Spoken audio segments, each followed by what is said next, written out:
찾은 김종인 비상대책위원장이 지방선거 공략을 위해 엄청난 승부수를 던졌습니다. 서울 부산 지역 최대 현안인 가덕도 신공항 건설에 대해 적극적으로 지지한다는 입장을 밝힌 것인데요. 김 위원장은 이에 그치지 않고 부산을 세계 최고의 유통도시로 만들겠다며 수면 밑에 있던 이슈인 한일 해저터널까지 포함한 뉴부산 프로젝트를 발표했습니다. 가덕도 신공항을 넘어서는 선물상자를 꺼낸 셈인데요. 이에 대한 찬반 여론이 뜨거운 상황입니다.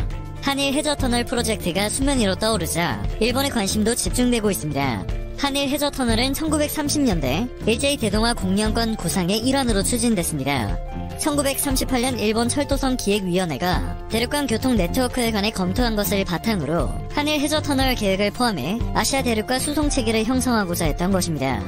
일명 탄환열차로 불리는 일본의 이러한 계획은 5억 5천만 원 규모의 역사상 유례없는 대형 프로젝트였고 당시 제국의회에 제출되어 기조관 승인까지 받아냈는데요. 1939년 지형 측량을 시작해 지형도의 대부분이 완성되는 단계까지 갔지만 1941년 시작된 태평양 전쟁으로 추진 3년 만에 계획이 전면 중지된 바 있습니다. 이후 시간이 지나 1982년 일본은 국제 하와이 건설 사업단을 발족했고 일한 터널 연구회가 설립되며 다시 논의가 본격화되었습니다.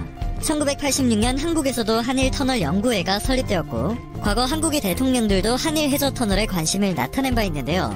번번이 실현 가능성과 외교적 불확실성 문제로 프로젝트는 추진되지 못했습니다.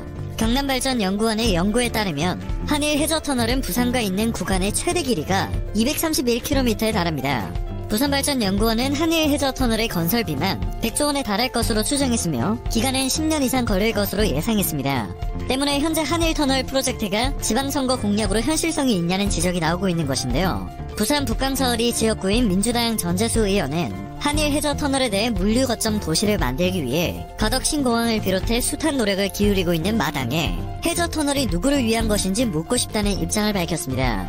그렇다면 일본의 여론은 어떨까요? 2009년 부산발전연구원이 진행한 한일터널과 동북아 통합교통망 구축을 위한 기초연구 보고서에 따르면 이전까지 연구는 이란터널 연구의 연구자료를 바탕으로 이루어졌으나 당시 연구원은 일본 측 제안과 다른 독자적인 노선을 제시했습니다. 이른바 C1 노선이었는데요. 이란터널 연구의 제안 노선의 건설비 100조에서 200조 원보다 훨씬 낮은 약 92조 원이 소요될 것으로 예측되었습니다. 그러나 이듬해 한국철도시설공단이 수행한 통합철도망 구상 연구 최종 보고서에서는 한일 해저터널 사업에 대한 일본 여론이 호의적이지 않고 여러 문제점들이 있다고 지적되었습니다. 가장 중요하게 지적된 것은 건설비 조달 문제였습니다. 비용 대비 효과 관점에서 위험 부담이 높다는 분석이 나온 것인데요. 자세히는 100조 원 혹은 그 이상이 소요될 막대한 투자금을 회수할 만한 통행량을 확보할 수 있을지 미지수라는 분석이었습니다.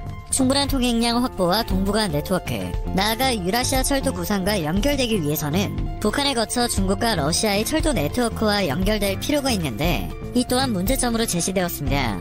즉 단지 해저터널 건설뿐만 아니라 북한 등 다른 국가의 철도 인프라 개량 비용까지 필요하게 되므로 비용 회수가 더욱 어려워질 수 있다는 것이었습니다. 또 한일 양국의 국민 여론이 한일 해저터널 프로젝트를 지지할 것인가가 근본적이고도 가장 중요한 문제로 언급되었습니다. 이처럼 한일 해저터널은 완공이 되면 파급 효과는 막대하겠으나 건설을 위해 많은 문제점과 위험 요인이 있다고 판단이 되었고 추진이 쉽지 않을 것으로 결론이 지어졌는데요. 현재 이 프로젝트가 다시 수면 위로 떠오른 것입니다. 앞서 일본 여론이 호의적이지 않았다는 내용을 전해드렸는데요. 한일 해저터널을 뚫으면 한국보다는 일본이 얻는 이익이 더 크다는 것이 팩트입니다. 이를 알고 있는 세력들은 현재 한국에서 다시금 한일 해저터널 프로젝트가 언급되는 것을 내심 반기고 있는 상황입니다. 수십 년 전 한일 해저터널을 먼저 제안한 것은 일본입니다. 과거에서부터 일본은 해저터널 공사를 굉장히 서두르는 모습을 보였지만 오래전부터 많은 한국인들이 사업을 반대해왔습니다. 추진이 어려울 것이라는 결론이 내려졌는데도 일본은 해저터널 노선의 지지를 조사하는 등 구체적으로 사업을 구성해왔습니다. 대륙과 단절된 일본 열도를 유라시아 대륙과 연결시켜 더 이상 북태평양의 섬나라로만 남지 않겠다는 의지로도 해석할 수 있겠습니다. 물론 해저터널이 한국에 줄 수 있는 긍정적인 측면이 전혀 없는 것은 아닙니다만 해저터널이 뚫리면 일본은 한국과 중국, 러시아와 유럽을 잇는 횡단열차 라인에 숟가락을 얹을 수 있게 됩니다. 횡단열차의 출발역이자 종착역이 한국이냐 일본이냐로 갈리게 되는 것인데요. 중간 노선 중 한 곳인 것과 출발역과 종착역이라는 상징성의 차이는 어마어마합니다. 주변 발전 정도도 마찬가지입니다.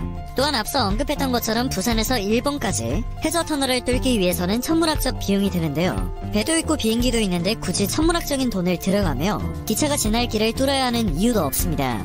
한일 해저터널은 과거 이명박 전 대통령 정권에서 이미 경제성 검증이 끝나 불가 판정을 받은 사업입니다.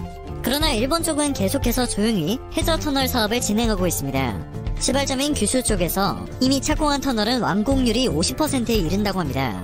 지난 1일 이현주 부산시장 예비후보는 한 언론과의 인터뷰에서 100조 원에 달할 것으로 예상되는 건설 비용은 한국과 일본이 1대9로 합작할 수 있다고 내다봤습니다.